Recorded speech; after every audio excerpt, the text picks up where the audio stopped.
And now, here's Brandy Christian, President and CEO, Port of New Orleans, CEO, New Orleans Public Belt Railroad.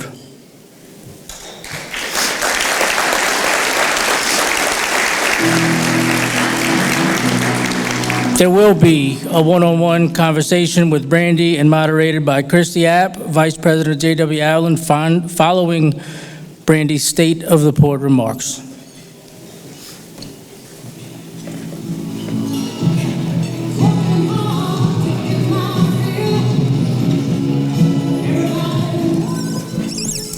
Well, good afternoon. Can you hear me?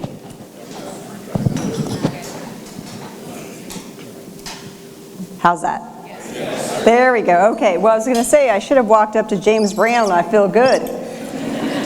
It's so nice to have everyone back in the room together. It's such an honor to have everyone here. The last time that we actually did this together was back in 2019, that we were able to actually do a State of the Port together in a room. So first, I'd like to thank If Cabana for once again being our host and our partner. And it really is an honor to be able to present the State of the Port on behalf of a collective team at the Port and the Public Belt. I really have the honor to work with some of the most passionate team members at the Port, and thank you to the leadership of the Board of Port Commissioners. I have with me today actually the full board, starting with our chairman, Jack Jensen, Joseph Toomey, Bill Langenstein, Walt Leger,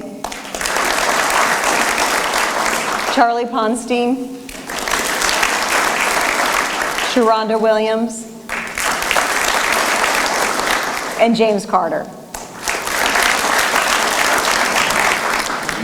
And I really would like to take the time to thank our elected officials for all of your leadership and your continued support for the maritime industry, and especially your investment in the infrastructure. We know it's no easy task. And thank you to our industry partners, especially over the last couple of years, to our terminal operators and our tenants, our cruise line partners, our shippers, our Class 1 railroads, and all of our partners across the supply chain for your commitment to our gateway. And I really want to thank the backbone of our industry, the ILA, the trucking industry, and all of the labor.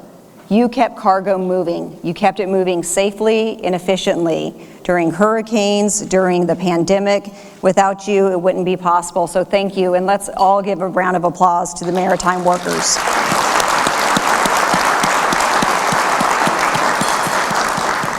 And thank you to the community and all of our neighbors and economic development partners that continue to advocate for our industry. Thank you for being here and supporting us. Well, since we did the last State of the Port, the world has certainly changed immensely, to say the least, since 2019. Since then, we saw the complete shuttering of the cruise industry.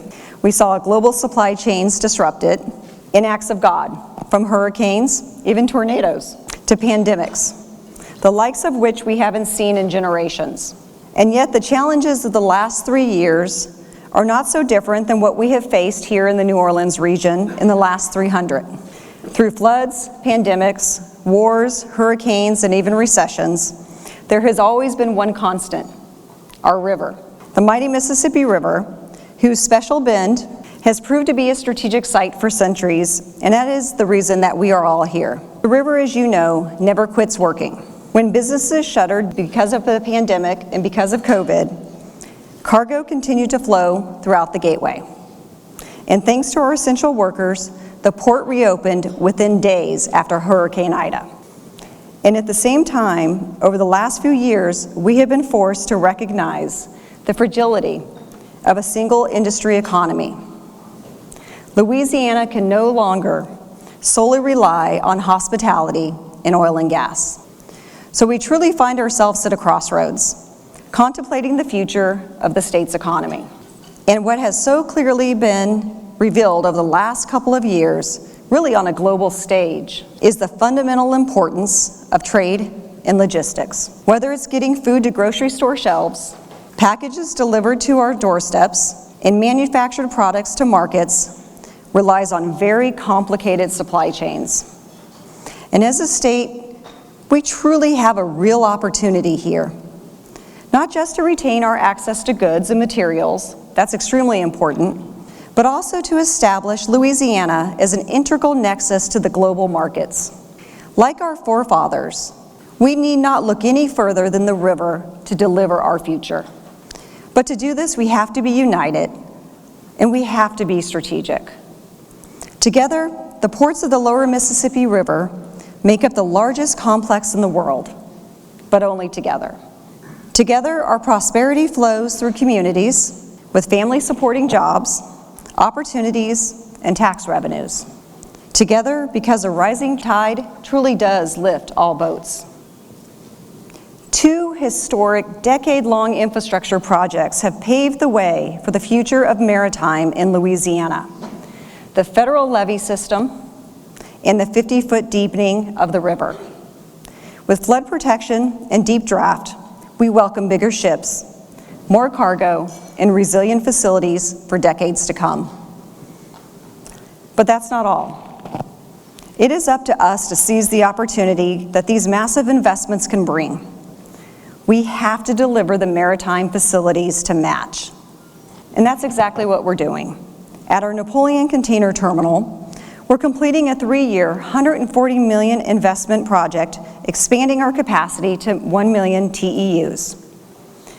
Last year, we celebrated the dramatic delivery of 4 new cranes with many of you in this room, and we're just now putting them into commission. In New Orleans East, we completed expansion of the Lineage Logistics Cold Storage Facility, supporting Louisiana's $1.6 billion poultry industry and creating 50 new maritime jobs on the Industrial Canal and throughout the region. And along our New Orleans public belt tracks, we completed the Kingfish Rail Yard expansion in Jefferson Parish and upgrades at the Cotton Warehouse, projects that increase storage capacity and efficiencies in the rail gateway throughout the area. But we're also investing behind the scenes with over $50 million in major maintenance projects and resiliency projects, investments that we have to make to keep our wharves, sheds, bridges, and cyber infrastructure working for commerce. These projects are proof that we can accomplish many things when united with a common purpose. And again, I would like to thank our elected officials whose support helped us align our resources to make these investments.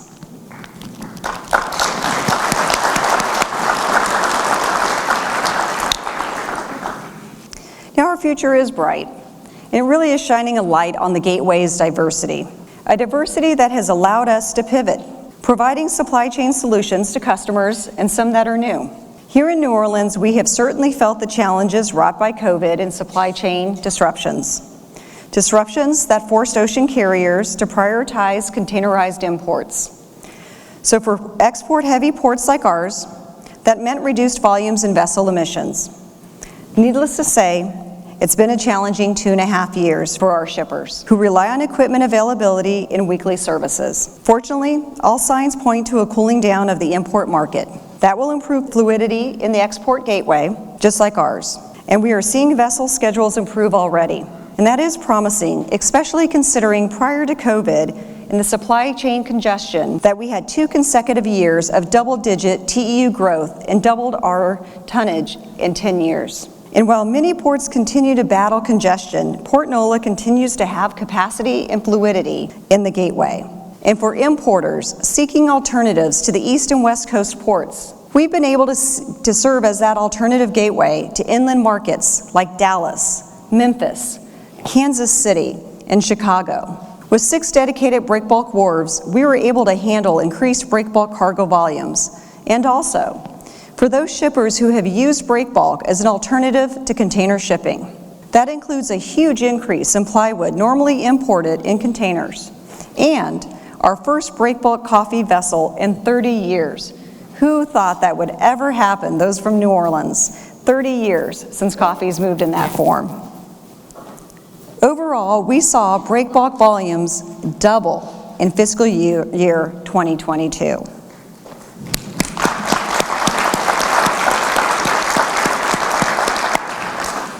But we also continue to drive value creation from the synergy of our aligned port and public belt.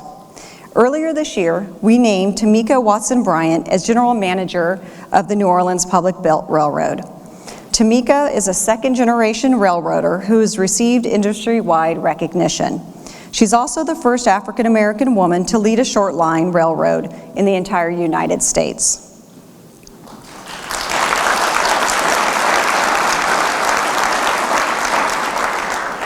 And for anyone that knows her, you know that she hit the ground running. And as you can see, our efforts already around efficiency and fluidity on the railroad are really paying off, with better service to our local customers and the 6 Class 1s. The Public Belt recorded increases of 47% in local customer volumes, 4% in overall volumes, and 15% in storage volumes in fiscal year 2022.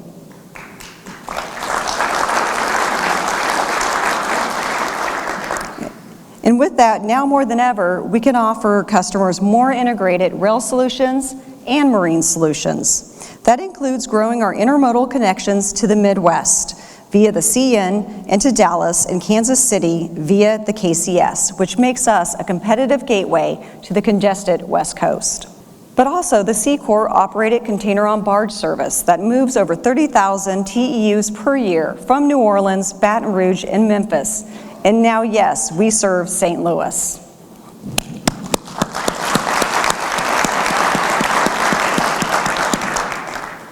We also continue to grow our real estate portfolio, which is key to attracting new and expanding businesses, particularly with an increasing demand for rail-served warehousing and transloading facilities throughout St. Bernard, Jefferson Parish, and Orleans.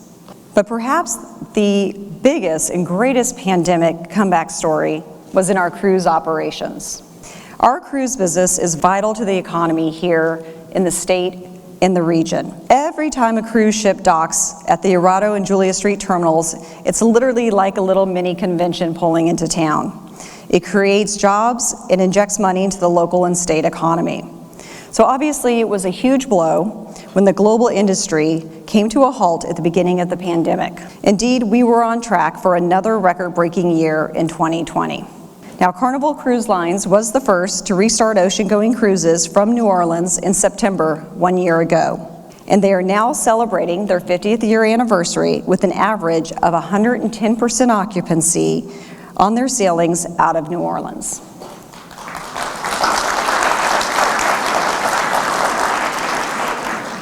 And with the return of Norwegian, Disney, and Royal Caribbean, we were actually back on track to have pre-pandemic numbers this year and are actually set to break the record again. We are also thrilled to welcome Viking Cruise Line's first cruise from New Orleans this October.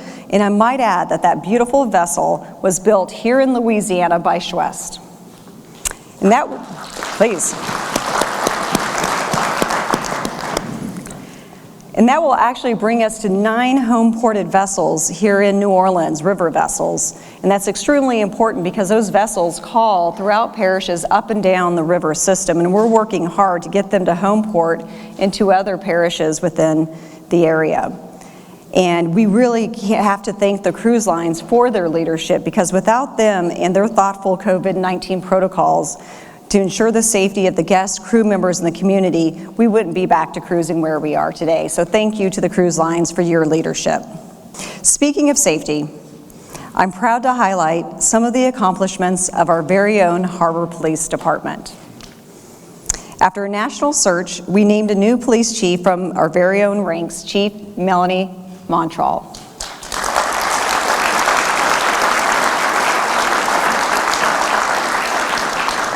Melanie replaced retiring Chief Robert Hecker, that many of you knew, that served with us for 3 decades. Melanie made her own history as the first black female chief in the state of Louisiana. But she hit the ground running, implementing body-worn cameras and ramping up training and recruitment. And I thank Chief Montrall and all of Harbor Police Department for keeping our working waterfront safe. I'd also like to give a shout out to our environmental team. As a Green Marine certified port, we're constantly seeking opportunities to green the supply chain across all of our lines of business. Through our Green Truck Replacement Incentive Program, we've helped truck owners locally replace more than 90 old engines since 2016. We've also replaced our entire fleet of locomotives with cleaner engines to reduce fuel consumption and emissions. That's led to 6 consecutive Clean Fleet Awards for our short line railroad.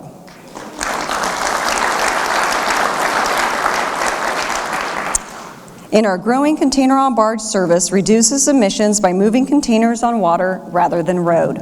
Combined, these efforts have led to reduction of 9,000 tons of greenhouse gases just last year.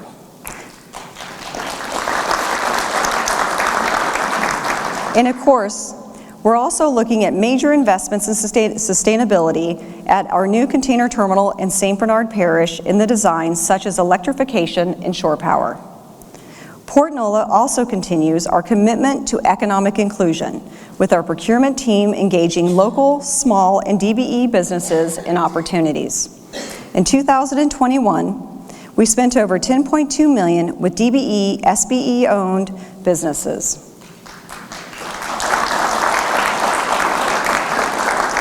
And we continue to seek out new ways to expand opportunity for all.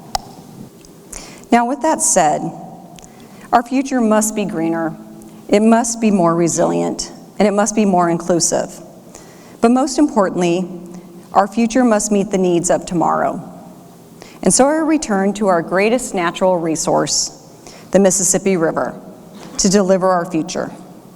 Where better to transport materials, goods, and food to and from our nation's heartland than through the natural gateway built over 300 years?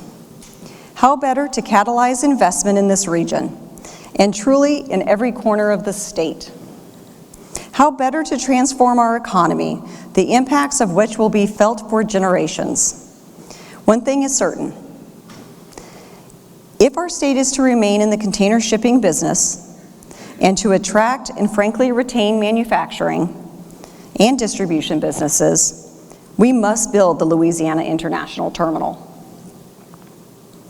We have made progress by purchasing land in the community of Violet in St. Bernard Parish, a location that is strategic because of its 100-year federal flood protection, its ability to handle larger vessels, and its proximity to the inland shippers, and its connection to transportation systems. We're in the design and permitting process, with construction slated to begin in 2025 and the first berth open in 2028. We're finalizing negotiations with private partners who are industry-leading ocean carriers and terminal operators. They are bringing high-dollar investments to the project, to the state, and to the parish. And so are we, with a $500 million contribution directly from the port to make this project a reality.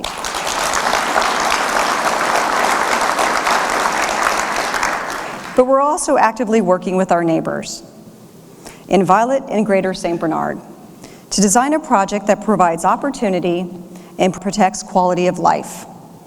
I would like to thank the members of our 2 community advisory committees who are in attendance today, and also Pastor Gabriel, who gave the opening invocation, who graciously serves on the Violet Community Advisory Committee. We have been able to incorporate design considerations based on public input and on the committee's input. And we're working together to identify ways that we can bring community improvements to Violet and St. Bernard. The terminal project will also serve as the catalyst to make a long-imagined public roadway in Lower St. Bernard a reality.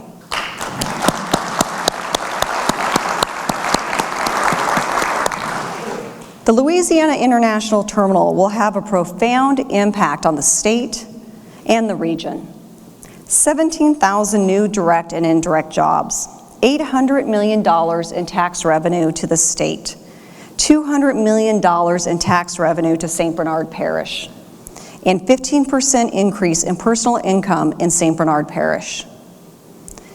That's worth an applause. And that's not to mention the real opportunities that the terminal will provide to attract distribution centers, logistics services, and value-added services to every parishes across the region. It's a catalyst project. It's that critical maritime infrastructure that keeps this state in the game. But we cannot do this alone. Projects of this scale do not happen often. So we have one shot to do this, and we have to do it right.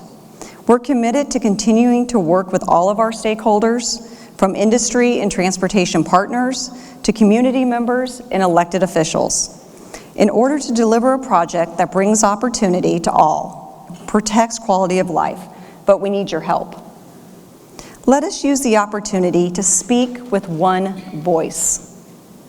Louisiana's future rests in a competing global market, so we must invest in a trade-based economy. We must invest in transformational projects. We must invest like our southern state neighbors, or get left behind and just hand them our business. And if we do it right, we have the opportunity to be the next generation leader in the global trade business. So here we are at a defining moment.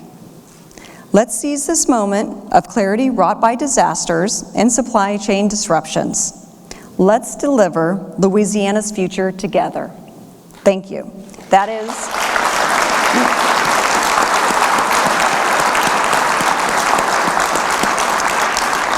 So thank you. That is the state of your port.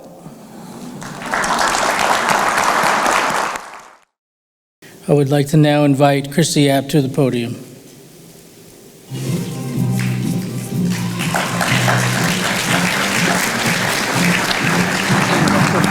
Yeah, I got a timer right there.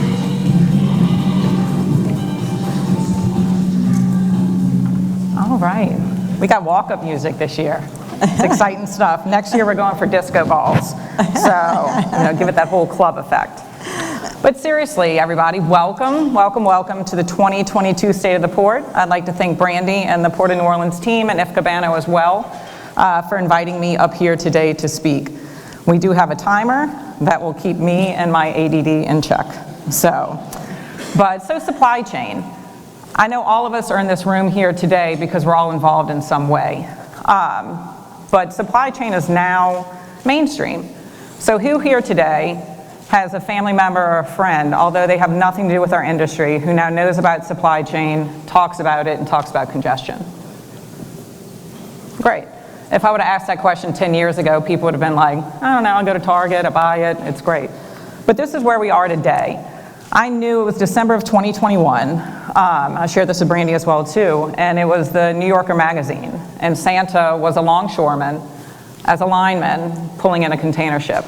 And that's when I knew, like, our industry had hit the mainstream. Its issues, the congestions, the delays. I mean, when Santa has converted to being an ILA member, which is wise because those are great jobs, that's how I knew we had gotten here.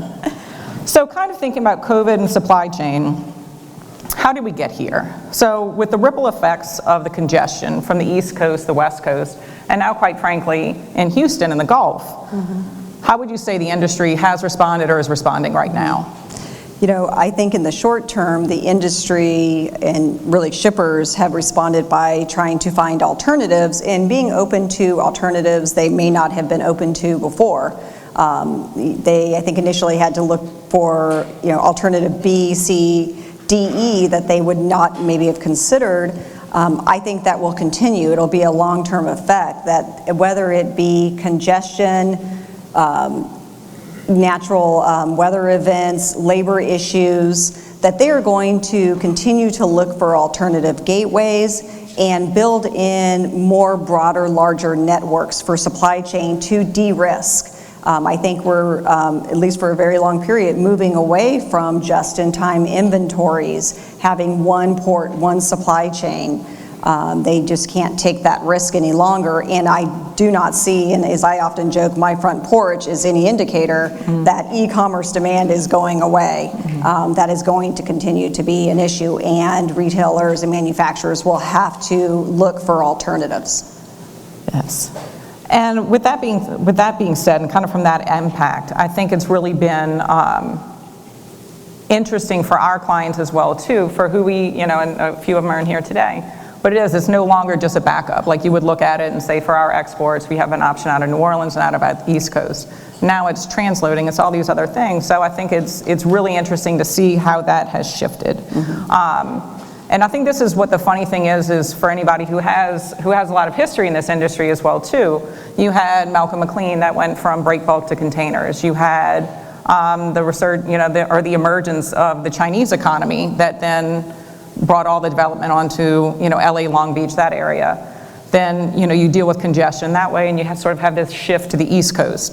And now we have COVID. So it's really interesting to see, how this is reacting and how the industry is going to respond and what's the next 20 years going to come out of this moment. And if we can, just kind of talk about how your conversations have been with retailers, like what their response has been, especially from the e-commerce side and their response. Absolutely. I think it fits in very nicely. It's been difficult the last couple of years having to respond to the situation. We are a net export gateway, so that's challenging for us because what this has been about is imports. So our shippers have struggled to get equipment, to get vessel calls because we don't have the imports coming here. We've been working towards attracting those. The conversations has been really retailers, manufacturers, distributors looking for uncongested gateways like ours. Our challenge is bringing those importers, and because we have diversity in our supply chain, that we can move things by the marine highway, container on barge, we already had that service. We have the 6 Class 1s, and a lot of that congestion happening on the West Coast is we are going into those markets. They were railing into Chicago, St. Louis, Kansas City, Memphis. We have those established services that we can quickly be that alternative, that relief valve, but it's, as you know, not easy just to turn your supply chain overnight. So they're looking for, in the long run, how can you build that alternative gateway? And that is really the master plan that we have been building. So if anything, it's been somewhat validating that we've been on the right track. So for us in the short term, it's been helping our shippers get more imports into the market by bringing some of those West Coast products, those imports, over to the Gulf, into New Orleans, as well as repositioning empty containers, empty equipment into the market via our container on barge or rail. Yeah, and I think the thing that New Orleans is truly best, not New Orleans, just our region, especially in South Louisiana, is we have such a, for lack of a better word, homegrown exports. We have a fantastic petrochemical industry. We serve as a gateway for frozen proteins. We feed the world, we fuel the world. I think it's really impressive. But with that being said, you always want to achieve this sort of yin-yang, where you have that great balance. And to kind of segue into what we've seen some of other ports that we're trying to chase. And I see Bill here, and I'll give Mobile their due. It pains me. I'm an LSU fan, so the only thing I was used to chasing was Alabama and Nick Saban, and so now we are chasing our sister city to the east, and they've done a fantastic job. But where I think a lot of the comes of that too is it can be us. Yes. So maybe if you can touch on as well too, like some of the similar cities and how that has developed with their master plan and vision. Yeah, absolutely, and that's where our master plan is. If you look at the fundamentals of the New Orleans Gateway and why it's so important to be tied to the multimodal strategy, yes, container on barge, having access to the north-south corridors of the inland markets and the Dallas market, Chicago markets, is being that inland gateway. When you look at a port, I think there's a misnomer that ports have to be located just near huge populations. That is one model, but some of the most successful models in the most recent have been, beautiful communities like Savannah, Charleston, Mobile. Those are not big populations, but they had a very unified strategic vision with their state and economic development partners to link their transportation corridors to attract light manufacturers and distribution and connect to those centers of population that were nearby and grow that industry to be a gateway. And we have all of the fundamentals to do that. We just weren't very integrated. And that really was one of the main reasons that we bought the New Orleans Public Belt, was to begin that integration. So our strategy really is, yes, we want to be a connection into the inland markets like Chicago and St. Louis and Dallas, but we also want to attract the distribution centers into the state because, one, we want the economic development. We just don't want to be a pass-through port. We want those jobs, but also we need to keep the equipment here as well, because what we can offer compared to those other ports is we have exports right here ready to go. We just need some imports so we can turn those boxes around. So we really have the fundamentals because we've been working so hard to build the transportation integration. And now with 50-foot draft, it's just getting larger vessels in to let the shipper know, you can count on us, we'll be able to take the vessel. And I think maybe if you can touch on as well is just for people that aren't in the space, but how highly we're rated by site selection companies that go out and actually do bidding or are under contract from a lot of these distribution centers, facilities, et cetera, just sort of the good grades or rating that not just New Orleans or the North Shore or whatnot, but just our region has. You know, I think traditionally, I don't know that we've been as much on the map.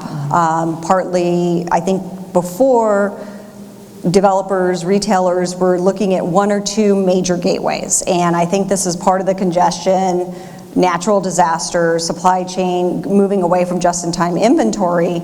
Before, your major retailers were picking one or two gateways. And if you weren't a state that were throwing massive incentives, it was pretty hard to compete.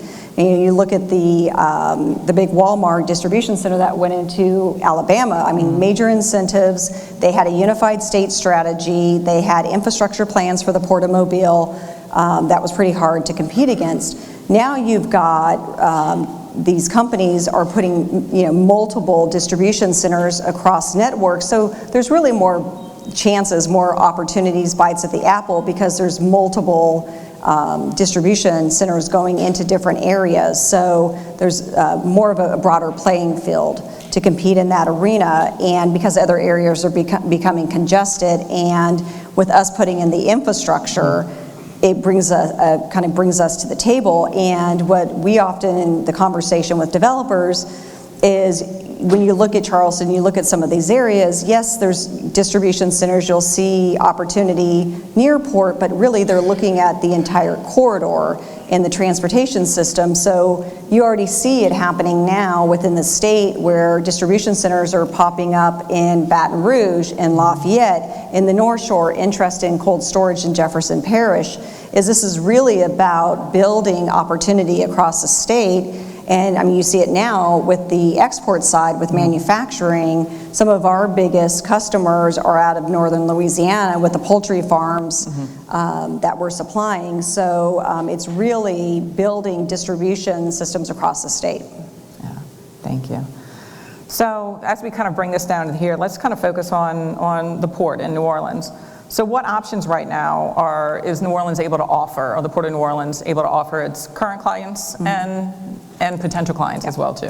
You know, fortunately, in kind of the struggle over the last year or two, we've been blessed because of the close working relationships that we've had with our terminal operators, with our freight forwarders, to help our shippers get through these challenges, particularly around equipment, because of the exports being the challenge in not having as many imports in the market. Going back to our fundamentals is being able to work with shippers, one, to bring some of the imports that were basically getting congested in the West Coast. We've had some success with bringing some of the consumer goods, retail, and furniture because of our rail access into Dallas and Chicago, bringing those import into markets to get the boxes here for our shippers, repositioning empty equipment from surplus markets like Memphis and St. Louis, as well as being able to provide some on-dock and off-dock storage to relieve some of the pain for our shippers.